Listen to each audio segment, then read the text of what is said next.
Hello, hello. You're watching Trending with the Tennessee Tribune. I am Ashley Northington, the Agency Director at DENOR Brands and Public Relations, here on behalf of the Tennessee Tribune. Today, we're talking with candidates for Chancery Court, and we're here to learn all about their race, what they stand for, and who they are. We're here talking to the candidates so that you can learn about the issues that matter to you most. Welcome. So I'd like to start with each of you guys introducing yourselves and telling people why you're running for office. Yes, thank you. So my name's Ann Martin. I've been practicing almost 26 years. I've handled many different kinds of cases in Chancery Court, and I've also done a lot of things in the community to help the public. And I have decided when this opportunity has come along that this is the right job for me at the right time in my life and my practice, because we need experienced lawyers to serve on the bench. Ms. Sims. All right. Hi, I'm Joy Sims, and I've been practicing law for 34 years. I have owned my own office building on Woodland Street, right across from East Park. I'm a native Nashvilleian. I have practiced in just about every court in Davidson County. I was the first woman to be appointed judicial commissioner at Night Court, where I practiced for 5 years. I also do a lot of community service, and I felt that since the community had given me so much, it was my time to give back to the community. Wonderful. What about you, Mr. Tift? Yeah, hi, my name's Scott Tift. I'm a partner at the firm that George Barrett founded 60 years ago, where we represent people in civil rights and employment cases primarily. So that's everything from voting rights to free speech to discrimination at work to pay at work. And I've been doing that work for the majority of my career and represented businesses at Asbury and Sims for a few years at the start. And I'm running primarily because I think we need people in the court who've represented people and business and who are prepared to be treating people, fairly and respectfully in court and digging in to get it right. Love it. Thank you all for those nice introductions. I love learning about each of you. So, Mr. Tift, we're going to start with you. If you were elected, tell me, what would be your top priority? Well, my top priority, if elected, would be to run a court that is run fairly, respectfully, efficiently, and transparently. And what I mean by the three of those, fair and respect, I think goes together. Every person, government, or business in court should be treated on the exact same fair level. And that should include how they're respected from the court, how they're respected in the writing, the research, and the whole process should be deliberate, careful, and one where everyone leaves, whether they won or lost, saying, well, I got my fair day in court to talk and I was treated fairly. The second, which ties in, is that it should be an efficient court. It's no help to any of the parties if a court is run slowly, because everybody's life's on pause. Sure. And to the people, that really matters. So judges need to be working hard in the evenings, on weekends, whatever it takes to be quick and prompt. And the final one is transparent. This is a public court, and everything that happens in there should be as public as possible, and that includes, in this modern era, having all the records of the court being as available online as possible. Google can find us just about anything, but it's still hard to find some court records, and Sure. so that should be fixed also, so that the people's court is open to the people. Wonderful. Ms. Sims. What would be my top priority? Yes, ma'am. First, to make sure that I was prepared for cases that were becoming before me, to make sure that I had done all the research that I needed to do, and also to make sure that all the litigants and the attorneys knew what the ground rules were, knew what was expected of them, knew what my policies were in coming to court and presenting their cases. That would be my top priority. Wonderful. And last but certainly not least, Ms. Martin, what would you do? What would be your priority? Well, everything that Ms. Sims and Mr. Tift has said are important things. We want to make sure that everyone comes into court feels like they have a judge who's prepared, who listens, who knows the law, and is going to move the case along at an appropriate pace. There are a lot of resources the court has to do that. Judges can become more available to help the lawyers with interim problems that are holding up the case. Judges can also use the clerk and master's office to help them move cases along and help resolve things like discovery disputes. It is very important that cases do move, because when they don't move, it gets more expensive, and it does hold the parties up from an important resolution. In Chancery Court in particular, there are a lot of emergency motions, a lot of extraordinary relief sought, and judges have to be available and be prepared to make those decisions and to get it right so that the case can move forward. Wonderful, I understand. So I've heard a theme come up, and that is a theme of like this thing has to move, the court has to move because we can't put people's lives on pause. That sounds like that may be, you know, a challenge sometimes.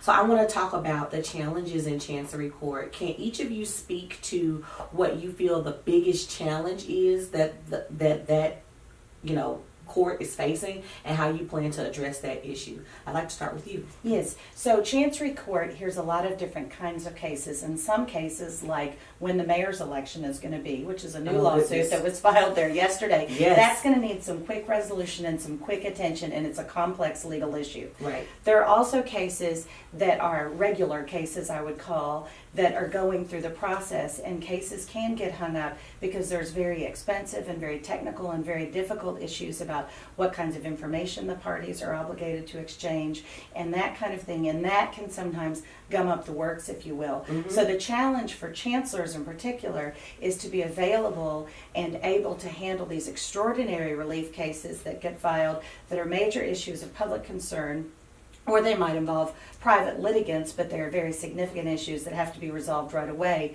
while moving these complex cases that are going through the regular court process. I understand. I think that what we're talking about in terms of moving a case along has to do with the judge having good case management in the courtroom. Okay. And it's something we've been on forums before, so it's been discussed. Okay. But and that ties into what I was saying, that I want all the litigants and parties to be aware of what my procedures and expectations would be when they came into my court. That has to go to case management, whether you're going to use a scheduling order or whether you're going to notify all the parties that you expect them to be ready and prepared on their discovery by a date certain, whether if they get hung up in exchanging information, that's what we're talking about in discovery. If they get hung up in discovery, I like for the parties to know that if they did come before me with that on a motion, that they would have so many days to resolve that situation, but to try to eliminate a lot of unwasted court time and energy. Sure. What about you, Mr. Tift? Well, I echo a lot of what my colleagues here have said, but another one that I think is a big challenge, which we've probably all learned out here, is that most people don't even know the Chancery Court is there or what it is. And I think one challenge for elected judges is making sure that you're an ambassador for the court, even as you're doing all the efficient in-the-office work right.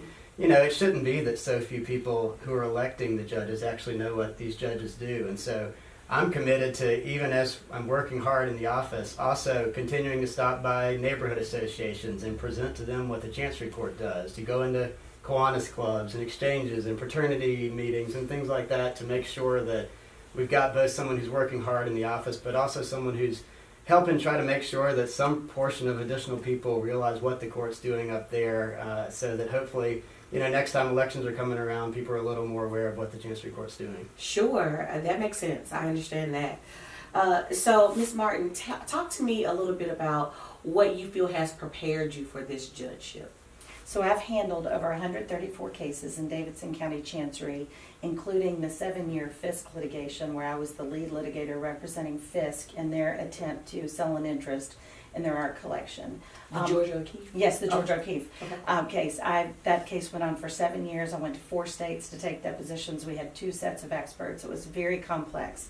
And while that is a unique case in terms of the particular facts and the historic significance, the issue of business cases and valuations and sorting out parties' rights, either because of documents that they've executed between them or because of statutory rights, is something that I have deep experience with and is really integral to practice in Chancery Court. So I have a tremendous amount of deep experience with complex cases, but also representing individuals in unemployment benefit appeals, non-compete litigation, discrimination cases. So I have a breadth of experience representing all kinds of parties with all kinds of rights and interests, and I think that particularly makes me prepared to go on the bench in this court. Wonderful. What about you? I have a wealth of experience in all of the courts. I have been to court thousands of times, not only in Davidson County, but in the surrounding counties. I have had trials in Chancery Court. I have been what we call published from some of my trials in Chancery Court. I've represented contractors. I have represented institutions of higher learning, and I have represented just the common individual. Of the three, I have been a solo practitioner my entire career.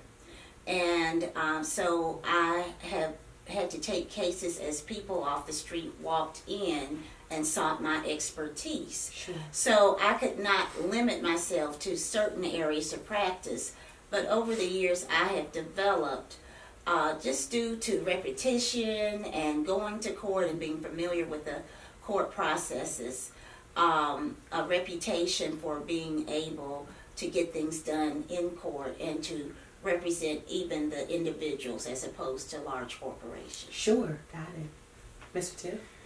Well, a few years into my legal career, I was recruited over to my current firm by George Barrett, who many people knew over the years as Citizen Barrett, because for the last 60 years he was a local legend in civil rights litigation, and he trained me in that field, and that's what I've done a huge portion of my career in, is representing people every day, and everything from voting rights. For instance, just in 2014, the Martha O'Brien Center, just a few blocks from where we are, its election poll opened an hour late, and the Election Commission didn't want to keep it open an hour late, and so Right. we filed a lawsuit on behalf of voters to make that happen.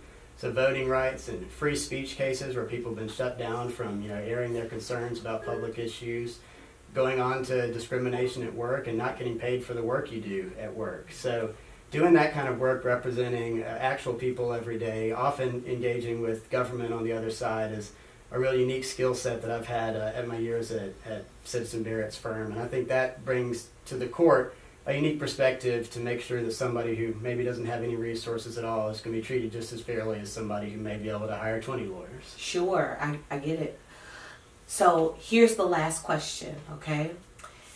What would you say, why should people vote for you, Ms. Martin? Thank you for asking that question. Because of my deep experience practicing in Chancery Court and really practicing in all the courts, because I'm a proven community leader, I've been involved with many, many nonprofits over the years. Also, I am endorsed by almost every former judge in Davidson County, from the Supreme Court of Tennessee to the General Sessions Court, because they know what a good lawyer I am, what a breadth of experience I've had, and how important it is that we have somebody in this job who understands the kind of cases that will be in that court. Mm-hmm. Because of my experience, not only as a litigator, but of the three, I am the only one to have experience as a judicial officer. Mm-hmm. I heard hundreds of cases for probable cause when I was a judicial commissioner for 5 years.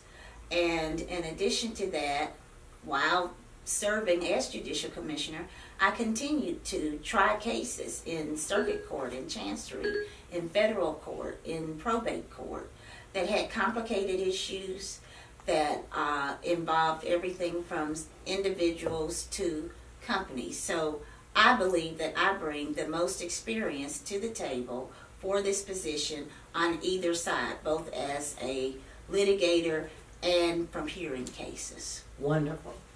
And finally, I think people would submit they should vote for me because I've chosen with my practice to represent people in civil rights litigation, which the way the bar works out, there's not a whole lot of people out there who've chosen to focus on civil rights litigation. And I think it's important to have a perspective from the court where you've been representing people before you were there, where you're set up to make sure that people are treated fairly, that businesses are treated fairly, that government's treated fairly, and that it's a truly level playing field. Wonderful. Well, Tennessee Tribune audience, you've heard it here first. You have a diverse set of candidates here. They all seem marvelous.